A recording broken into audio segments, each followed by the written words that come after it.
Joining us now is John Allen from Crux, the Boston Globe's fabulous Catholic news imprint, I guess you could call it. Cruxnow.com is where you can find him. And John, you're currently in the U.S., is that right? Yes, I am making my way back from El Paso, where I was covering the Pope's border stop on the U.S. side. And you actually have been somewhat prophetic. I know that we're all priests, prophets, and kings in our religion, John. But you turned out to be more prophetic than most of us. You were writing about Donald Trump's very bad Catholic day yesterday, not today. Yeah, that's right. Yesterday Trump, of course, was under fire from Ted Cruz for being too soft on abortion, and at the same time, he was under fire from the Vatican for being too hard on immigration. My point was that being seen as either soft on abortion or hard on immigrants is bad for you in Catholic terms. Being seen as both at once, that's kind of the Catholic Chernobyl.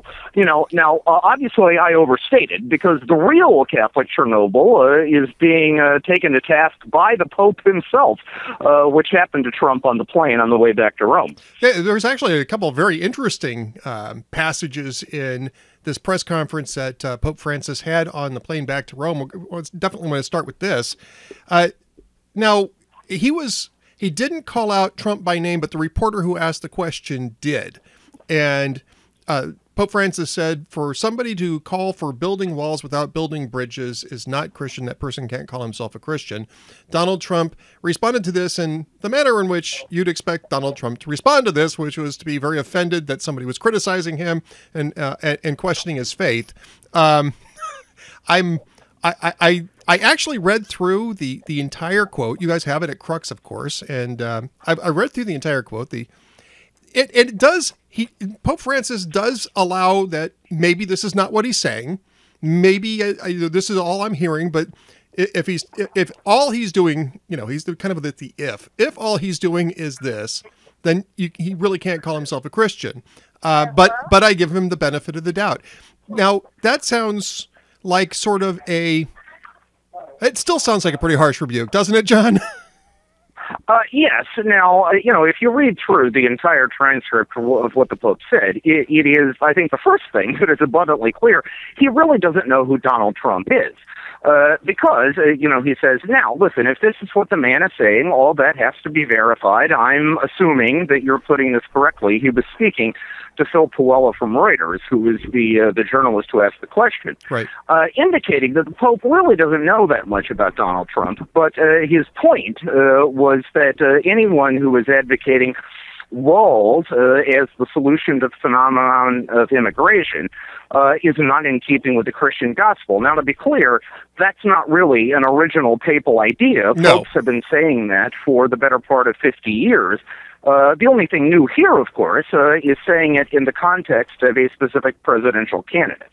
Well, and to be honest, I mean, you can make that claim against several different presidential candidates, because a number of the ones on the Republican side have talked about building a wall. And at the same time, and in fact, even today, Ed, Marco Rubio has sort of come to Donald Trump's defense. I mean, what Rubio said in his own statement was that he was not going to comment specifically on the Pope's words, but he said that just like the Vatican does, the United States has the right to regulate who enters its territory. So you're right. It's not just Trump saying this. I think what makes this unique is that Trump is the one who went on the Fox Business Channel prior to the Pope's trip and accused the Pope of being manipulated by the Mexicans to advance their own economic and political interests, and suggested he didn't understand American realities. So, in a sense, Trump has no one to blame for this but himself. Right. And, clearly this is a response, at least in some direction, to Trump's statements. And of course, the question was framed as Donald, with Donald Trump in mind. And I have to tell you, I was actually elsewhere because for odd reasons, I had to be out of the house today, and I was following this on my laptop, and one of Donald Trump's campaign, it's either one of the surrogates or one of the campaign officials, tweets out about the Vatican being 100% surrounded by a wall, and shows a aerial view of the Vatican with what is supposed to be a wall traced all the way around it. Now, John, I've been to the Vatican. I may be wrong about this. Maybe something's changed since the last time I was there about a year ago. But is there a wall around St. Peter's Square? Because I was a little mystified. Well, no, there isn't. No. There is simply a small sort of, hip-level metal barrier that separates St. Peter's Square from what is considered Italian territory. Yep. Well, I mean, it's true that the Vatican is mostly surrounded by walls. Mostly. What I was struck by when I heard that comment, and I saw it as you did on my laptop, it is the exact same argument that Italy's far-right Northern League, which is known for being the kind of xenophobic, ultra-nationalist political movement in Italy, it's the same argument they make whenever the Vatican says something in defense of migrants and refugees in Europe. And what this reminds me of was the Vatican's original response to Donald Trump. Because remember, the Pope's comments on the plane were the second time the Vatican had responded to Trump. The first came in Mexico City on the night before the Pope came to the border, when the Vatican spokesperson, Father Federico Lombardi, called Trump's comments saying the Pope was very political and didn't understand American realities. He called that very strange, saying the Pope speaks everywhere in defense of migrants and refugees, not just in the United States. And said that he always makes these comments to European leaders, and said that if Trump ever came to Europe, he might understand that. And in that sense, it is just striking how the rhetoric today is eerily reminiscent of the rhetoric one often hears in Europe whenever similar arguments emerge. And certainly that's been a big issue in Europe as the migrant crisis has been unfolding there. So I'm sure you're hearing a lot more of that when you're in Europe and you're covering the goings-on. Well, sure. There. I mean, Europe is of course, in the middle of its worst refugee crisis since the Second World War. I mean, the estimates are from the UN that more than 1 million refugees have arrived in Europe in 2015, most of them from Syria, being driven by the violence there.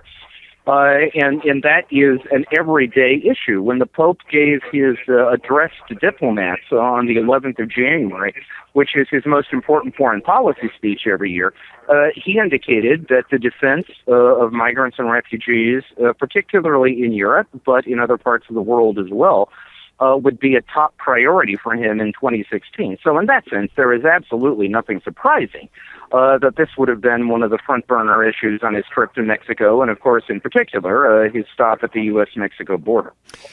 Now, you've written a book about the global war on Christians. I mean, that's the name of the book, The Global War on Christians. And it's an excellent book. Anybody who hasn't read it yet should definitely be reading it. John lays it out very well, and it's not all in one area, but of course, a good deal of it is in the area where these refugees are fleeing from. So some of these people who are fleeing are probably Christians, because the Christian communities have been emptied out over there. Some of them may not be. Disproportionately, the refugees arriving in Europe today from Syria, now, of course, Christians are only 10% of the Syrian population. Right, yes. But they are significantly more than 10% of the Syrian refugees arriving in Europe today, because they are the community in particular that is most at risk. And so, I mean, there's all sorts of different layers that go into this refugee crisis, and it's much, much different for Europe than it is here in the U.S., where it's primarily an economic issue for people in the U.S. Well, although, I mean, I have to say, I spent a good bit of time on the border this week, and one of the things that people such as Bishop Mark Seitz, who's the Bishop of El Paso in Texas, one of the things he will tell you is that the immigrants they are seeing coming across the border today aren't primarily moving across in search of economic opportunity. They're fleeing violence, particularly from the Northern Triangle region of Central America. We're talking about the place where Guatemala, Honduras, and El Salvador intersect, which is a region that is basically lawless, where there is no state, that is under the control of extraordinarily violent drug gangs, and where young girls are being forced into sexual violence, where young boys are being forced into the gang, where parents who dare stand up to them are being slaughtered, left, right, and center. And that's what people who are coming here today flee. Seitz would make the argument, actually, that many of the so-called illegal immigrants that we see in the United States today aren't actually illegal, because under both international and American law, they would qualify for refugee status if they could ever get their day in court. And that's part of, I mean, it's actually somewhat similar, at least, in terms of the situation in Syria and Libya would be the other place where a lot of these refugees have been coming from as well. Absolutely, yeah. Basically, the collapse of a state, in this case, more than one. In both cases, both hemispheres, more than one state, which displaces many, many, many people. And so, yeah, I see where the bishop is going with that. So, bad day for Donald Trump. Before we move off of that to the other subject I want to ask you about, how long do you think that this is going to get prolonged? Because, Donald Trump isn't known for letting go of grudges quickly. Ask Megyn Kelly about that. Well, I mean, yeah, that's true. I mean, Donald Trump does not suffer criticism, with an equanimous spirit. But on the other hand, the good thing about Donald Trump is that he's being attacked virtually every day. So tomorrow there will no doubt, be some new fusillade from the Cruz campaign or from the media or something that Trump is off to. So, I'm not really not sure. And the other thing I would say is that at least in the short term, I'm not sure this actually hurts Trump. I mean, don't think it does either. In terms of the Republican base, his strong anti-immigrant stand plays pretty well. I mean, it may be more of a vulnerability if he ever gets into a general election, but right now this may not be bad news. Frankly, Ed, I think the more interesting thing in that regard from the press conference was the Pope's suggestion that he might be open to approving the use of birth control to fight the Zika virus, because unlike the 2016 elections in America, that's something he actually can control. That was the next subject I was going to bring up, John, because you are very adept at this. You knew exactly where I was going with that. You must be the master of segue, because this is exactly what I wanted to talk to you about. Now, oftentimes, when Catholics hear media reports that Pope Francis said this, Pope Francis said that, we usually have to go back to the source documents or to Crux, because you guys do a really good job in covering Pope Francis, to find out what actually Pope Francis actually said, rather than what a lot of the media comprehension of it was. In this case, though, it's actually, he didn't flat out state this, but he kind of sidled up to this because of the precedent that he invoked. He was talking about it might be permissible to go with the lesser evil of avoiding pregnancy, which is what he said. But then he cited Paul VI's condoning or allowing the use of artificial contraception for nuns that were at threat of being raped in Africa during that period of time. And I mean, that to me is kind of sidling up to the idea that artificial contraception might be a prudential choice. Did you get that sense from what you read in the transcript? I did. Now, the one thing I think we should be very clear about is the Pope was not just asked about birth control. He was asked about abortion too, and birth control. And he was 100% crystal clear that abortion is off the table. He called it a horrendous crime, the taking of an innocent life. And I doubt that's going to get the same play in terms of media coverage.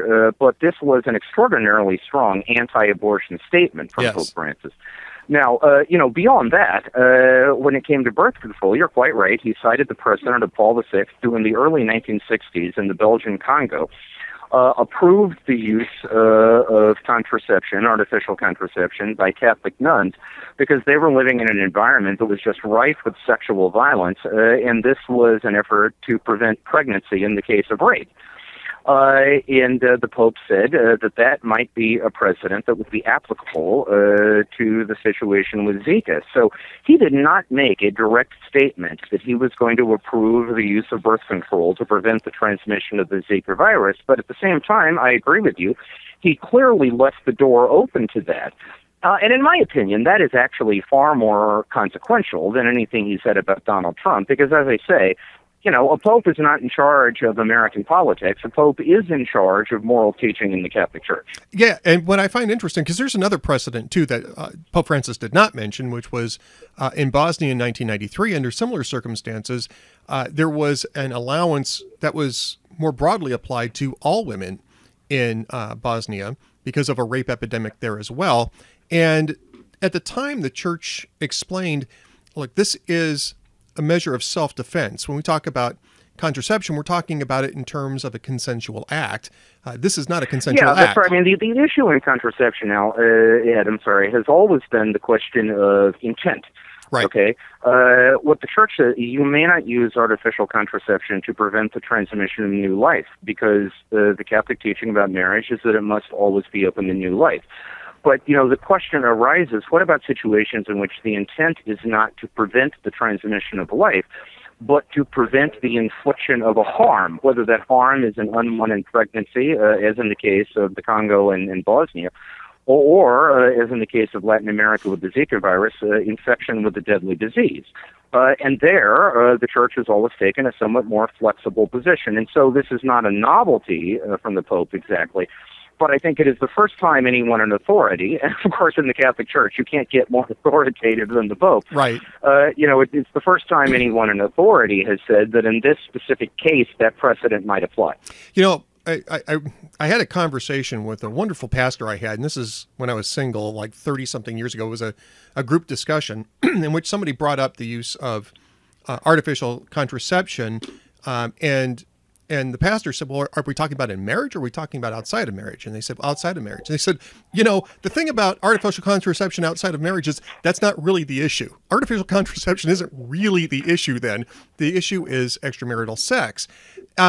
The issue in Bosnia and in Africa was forcible rape, which is obviously outside of marriage. What I found interesting about this is that, you don't have that here. This isn't about forcible rape or about dealing with extramarital relations. I think this statement kind of assumes that we're talking about intermarital relations. Well, sure. The closer analogy here would be what the Vatican has always said when the question is posed about Africa and HIV. And then the question is, if you have a married couple where one partner is HIV positive and the other is not, is it morally permissible for that couple to use contraception not to prevent the transmission of new life, but to prevent the other partner from becoming infected? And the Vatican has always said that is an open question, which in effect is what Francis said today about the Zika virus. So it's not really in advance. It is simply the first time the Pope has said this specifically in connection to this Latin American epidemic. But it is an interesting, it is an interesting statement, and it does at least hold the possibility that there may be at least some adjustments to Pope Francis's teaching on, or the Catholic Church's teaching, I should say, on the use of artificial contraception. Well, honestly, what I actually think this means is that it's sort of a backhanded way of giving permission to pastors in the trenches. When they have married couples who are coming to them and saying, hey, we're really worried about getting infected from this virus. Maybe one of us is already infected. What do we do? It's a way of telling them that if in that specific pastoral situation, a confessor says to them, look, this is one of those cases in which the church is not pronounced definitively and you have to make your own decisions, that they're okay with doing that. That's what I actually think this is about. And, to be honest with you, I know that that pastors have done that actually for quite some time. I mean, going back a long time, talking about the fact that to some extent, depending on what your circumstances are, this might be a prudential decision, but it's really between you and the Lord, basically. And so it wouldn't be the first time I've heard that. It's interesting, though, that Pope Francis sort of offered that up so clearly in this particular case. And I'm also sort of glad that you found it to be a remarkable statement as well, more remarkable than the Donald Trump stuff. Well, I don't know about remarkable, but certainly more consequential. Yes. Because, for the third time, the Pope's views on American politics are interesting, but he's not going to be voting in November. We are. Exactly. But, when it comes to the question of what the Catholic Church does and does not teach, that's the Pope's business. John, what's coming up next for you? I know I got to let you go because you're a busy man today, and I want to thank you for coming on today, but what do you got coming up next? Well, actually, on Sunday, I am flying to Australia, where I'm going to be giving a couple of talks. But also, while there, trying to take the temperature about the ferment surrounding Cardinal George Pell, who, as you know, is the Vatican's top financial official, but also somebody under fire in Australia for his record on the sex abuse crisis. And I'm going to be very interesting, currently getting ready to be interrogated by a royal commission in Australia. And I'm very interested to see what Australian opinion is about the controversy surrounding Pell. So we're going to see something about that on cruxnow.com pretty quickly then, I would imagine. No doubt. Thank you very much, John. Appreciate you being with us today.